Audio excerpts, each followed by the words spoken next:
bod yn menyw a fod yn Muslim a gwisgo'r hijab yn dod hefo y problemau.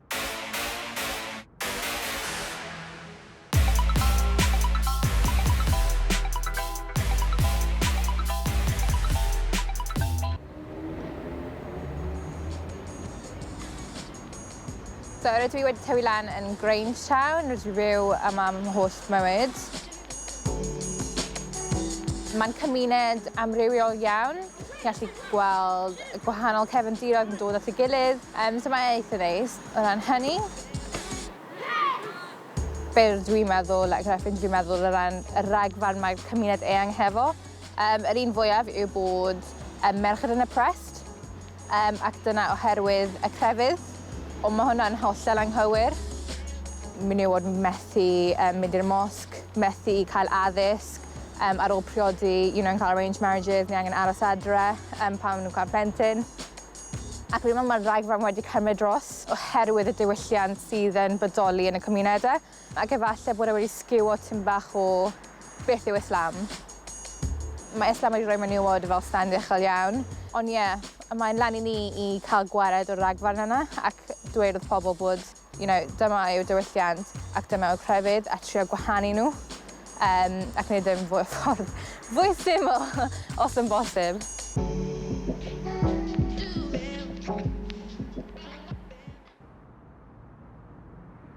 Allahu Akbar, Allahu Akbar, ashhadu an la ilaha illallah, ashhadu anna Muhammad. So mae crefydd wedi bod yn sylfaen ein bywyd, really.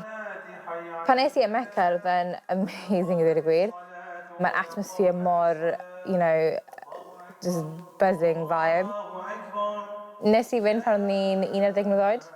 Tens of thousands o pobl yna ar amser. Pawb yn addoli ar yr un pryd, pobl allan yn crio.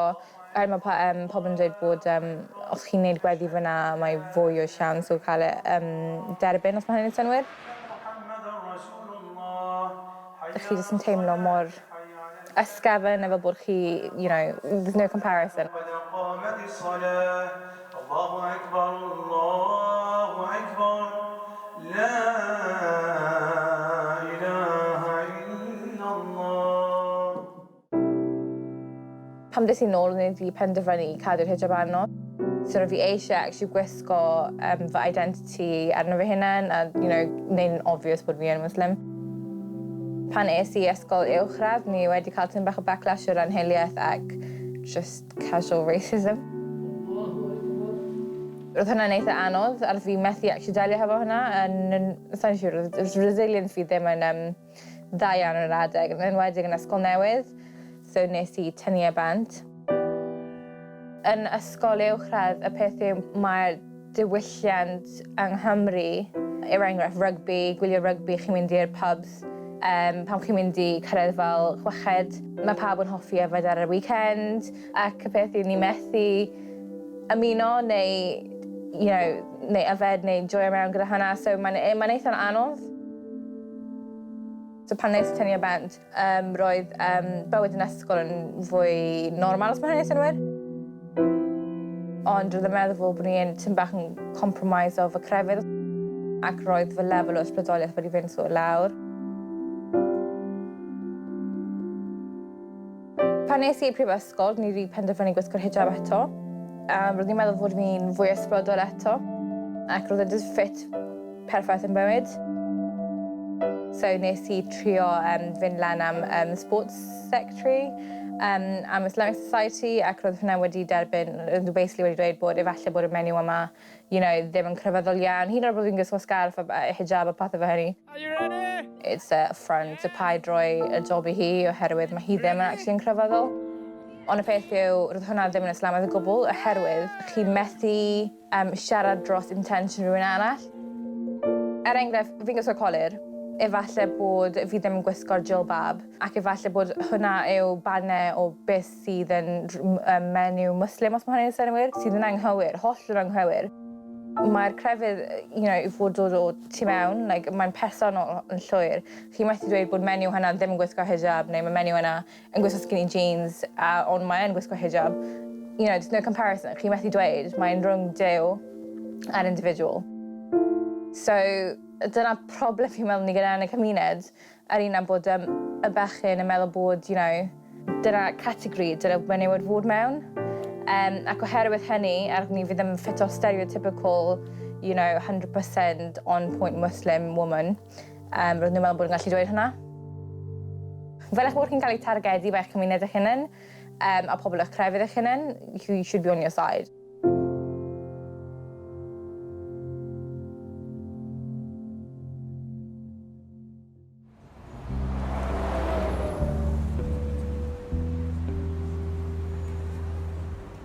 Ar ôl cael y raglen, roedd fy perthynas hefo'r hijab yn tip bach o quizzical. Dyle fi gwisgo fe, dyle fi ddim gwisgo fe. Maybe it's my fault. Bod fi wedi derbyn hyn, ac roedd e wedi wneud i fi edrych mewn beth yw Islam. Dispel sy'n mynd i mis. Beth yw gywir, beth sydd ddim yn gywir. Bod Islam yn actually mor syml pan chi'n actually edrych mewn i fe. Yr hawliau sydd gan menywod. Enghraifft, mae ddim yn prescribed i menywod i ddim gwisgo colir. Mae actually yn prescribed i dynion i edrych lawr, os maen nhw'n teimlo fel bod, it's too much. Ond mae'r diwylliant wedi dweud bod, mae rhaid i menywod ddim gwisgo colir, gwisgo fel hyn, so mae'n bechgyn ddim yn edrych arno nhw. Kudos i'r pobl sy'n gwisgo'r hijab yn dros y byd. Chi yn gwisgo eich identity, chi yn obviously Muslim, a mae e'n anodd. Ac roedd i byd trwy hwnna, mae'n actually really anodd. Bod yn menyw a fod yn Muslim a gwisgo'r hijab yn dod hefo y problemau.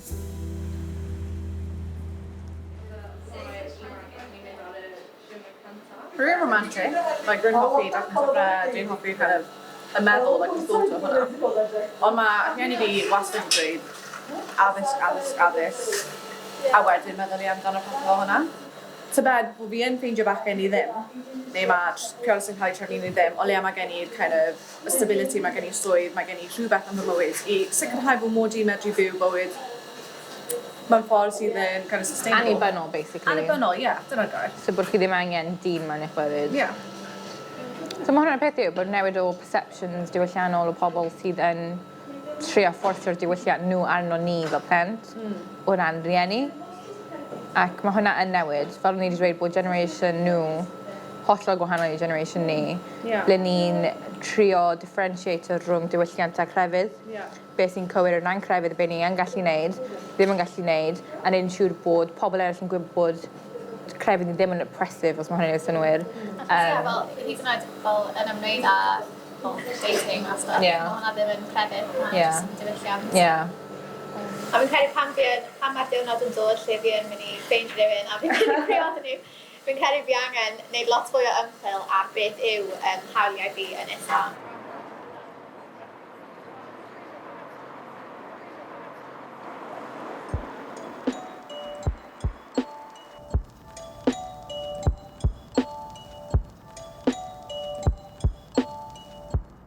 Crefydd fi heddi, yr un beth oedd crefydd fi cyn, mae yn sylfaen bywyd fi. Popeth fi'n neud yn bywyd yn cadw at reolau Islam, a ni'n siŵr bod fi ddim yn neud unrhyw beth bydd yn mynd yn erbyn fy'n crefydd. A byddwn ni yn dweud bod gwisgo'r hijab yn actually rhan mawr o'r hunaniaeth fi. Mae'n empowering i menywod, mae'n dangos resilience menywod, yn enwedig yn dyddiau heddi. Mae'n dod â fwy o ysbrydoliaeth i fy mywyd. Oherwydd fi gyda mwy God consciousness pan chi'n gwisgo eich identity arno chi. Gwisgo fe a peidio gwisgo fe yn dewis fy hunain, hyd yn oed ei fod yn prescribed o ran ein crefydd. So, nes i cwrdd efo gŵr yn prifysgol. Wnaethon ni prodi yn blwyddyn 2017. So, nes i prodi fy gŵr yn 2017. So, ni wedi cael plentyn tua blwyddyn a hanner ôl priodi, ac wrth gwrs un arall ar y ffordd, as you can see. So, i fy plant, byddwn ni eisiau cael byd sydd yn fwy tolerant, ac gobeithio bod pawb yn cael fwy o foresight o ran edrych i fewn y crefydd eu hunain hefyd, ac ddim rhoi ragban eu hunain ar y crefydd. Oherwydd mae hwnna'n gallu cael effaith fawr ar y pobl ifanc.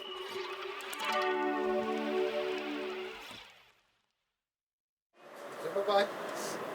Bye-bye. Bye-bye. See you.